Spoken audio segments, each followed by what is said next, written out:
Well, today we begin a 3-week series tackling a common struggle that most of us face, either all the time or at one time or another, and that is the trap of comparison.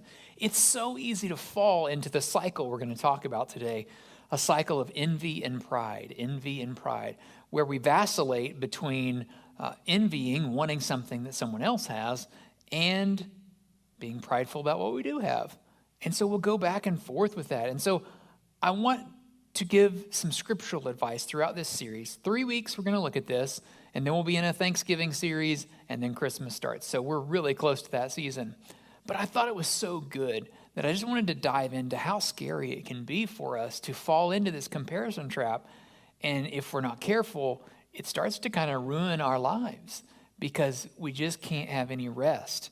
And so we're going to talk about this idea of comparing our achievements with others' achievements, comparing our successes or our failures, comparing our body, comparing how we look or what our bank account reads or how much stuff we have or how successful our kids are sometimes or what a big a failure we are, we think. And when you fall into that, it can really, really ruin not just your day, but ruin your life because it's a never-ending cycle if we don't break it at some point. We will find, however, throughout this series that God has not left us powerless. In fact, God's given us some pretty powerful tools with which to push back on this darkness in our life. And Jesus himself has some great teaching for us today in this. So I'm really excited to share that with you. We're going to start with this concept and thinking through this idea of just how obsessed our culture is with comparing. One therapist has coined this whole idea that I'm talking about as comparisonitis. This therapist said it's an emotional sickness. I was reading an article from the professor of psychology at the University of Michigan who writes on this the most, Ethan Cross. He said, envy is being taken to an extreme in our culture. I was reading the other day about artificial intelligence on image creation. And there's actually accounts that are set up now where they create fake girlfriends on like Instagram for men. And it's another dude who's made this fake woman on Instagram. And somehow he's able to generate the same fake person over and over in different backdrops and different settings. And then directly communicates with people over Instagram, pretending to be some woman that doesn't even exist in reality. And then they interviewed the guys. And they said, look, do you know this is AI? And some said, yeah, I do. And some said, no, I got catfished or whatever. And then they went to the ones that said they did know. And they said, okay, so if you know, and we're telling you it's a dude, and you thought it was this beautiful woman, like, why do you keep talking? He's like, what do I care? Wow. I mean, it was shocking, but it was also, to read that in print, I was also like, there's a real opinion on the way that sometimes we compare ourselves. What do I care what the truth really is? I'm comparing. And so this is our culture. We live in a culture of more. Wants more money, more cars, more health, more muscles, more friends, more brains maybe, more stuff, more talent. And the further you go into that kind of black hole of more, it never stops. There's no point where you're like, I'm satisfied now. I don't need more. That's enough. Because this cycle is a self-perpetuating cycle that drives us mad. It drives us absolutely bonkers.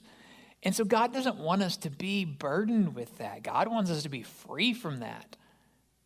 So how do we get free from this kind of self-perpetuating cycle?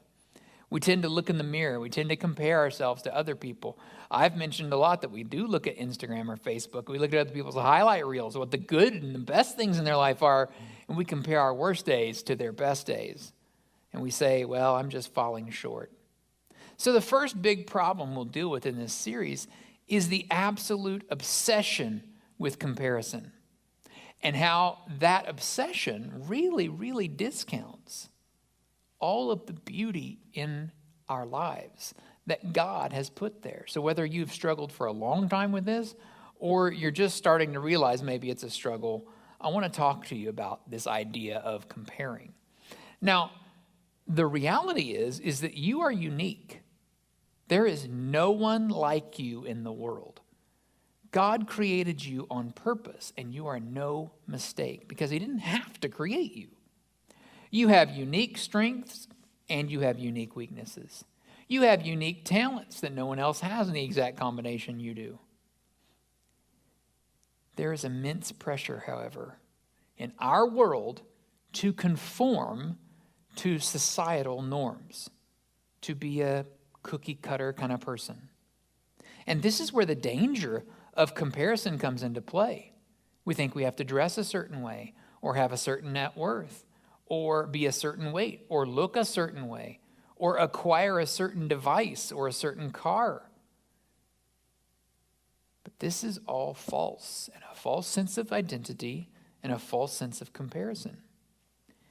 The reality is God created you beautifully, and God shaped you uniquely. And as that unique creation of God, you do not have to compare yourself to other creations. You can respect the fact that there are differences and that those differences are good. Today's central text we're going to look at is in a book called Galatians. And this is a letter that this guy named Paul wrote. So Galatians 6:3 says it like this: if you think you are too important to help someone, you are only fooling yourself. You're not that important. So this, I think, begins to nullify, at least, that issue of pride. But check the very next verse, Galatians 6:4. Pay careful attention to your own work, for then you will get the satisfaction of a job well done, and you won't need to compare yourself to anyone else. So I think if we start to feel too prideful, then we also link into envy. And that's really what I wanted to highlight here. This cycle of pride and envy and how they feed into one another. And unfortunately, that can be devastating for us. Now, James writes about this same kind of topic and says that those things can lead to really negative results. He says, wherever there is jealousy and selfish ambition, there you will find disorder and every kind of evil. So you see, jealousy and selfish ambition, envy and pride, these cycles, and if we get caught up in them and we get stuck, then we can't really get out of the trap. We are really trapped. It's not just a fun way of saying it. The comparison trap can be really, really devastating. In fact, James teaches us here that the dangers of this are all over the place. We can get jealous of people. We can have self-centered, narcissistic ambition. And when we fall into those traps, they're devastating for our character. They're devastating for the people around us, devastating for us, and difficult to claw our way back out of. And that's why I want to focus on the positive idea that you are created uniquely, that God's made you uniquely, in his own image even. He's given you unique talents. He's given you a creative spirit like he is the creator. He's put that in you, the ability to create, the ability to uniquely see the world and to treat others well. I love what Emerson said. He wrote this about this idea of who we are and how we can look at ourselves in the world. He said, to be yourself in a world that is constantly trying to make you something else is the greatest accomplishment. And comparison traps us in an unhealthy cycle of pride. Comparison where we constantly look and most of the time we're envying. We're looking at what someone else has. Boy, I wish I had that.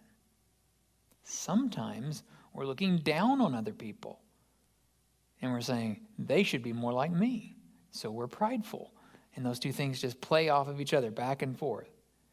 So there's got to be a balance here, right? There's got to be a balance of being content with what you have, but also not lording that over others or comparing them to you all the time. There's got to be a balance there, because when we fall to one or the other sides, or we continue that cycle all the time, it creates a very unhealthy balance. So what does it look like to be healthy here?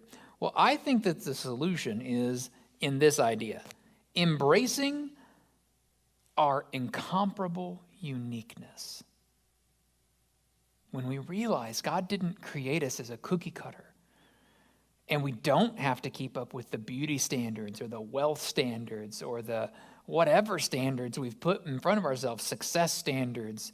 We've got to stop judging ourselves by all these comparison standards and instead embrace the idea that we have been uniquely created, that God made us unique. He made you unique. He didn't intend for you to try to copy someone else. He didn't intend for you to look down on your life and say, oh, well, it's not this or it's not that, or I don't look like this or I don't have that. Instead, he wants you to embrace that you are a creation that he made in his own image and that he loves you.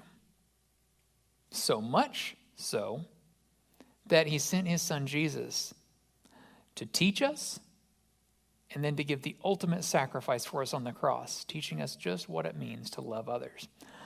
I want you to look at this. Jesus taught this very cool parable. He said, what is the price?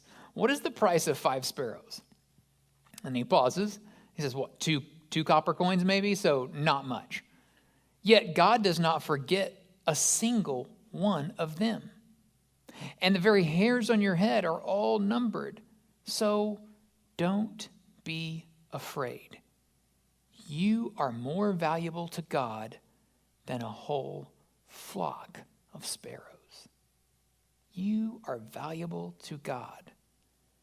And this is the core teaching for today. You have value. God loves you. Your value is not in something you produce. Your value is not in how good you are. Your value is not in how much you smile or how many old ladies you help across the street. Your value is in who created you. You know, I think about it like a work of art.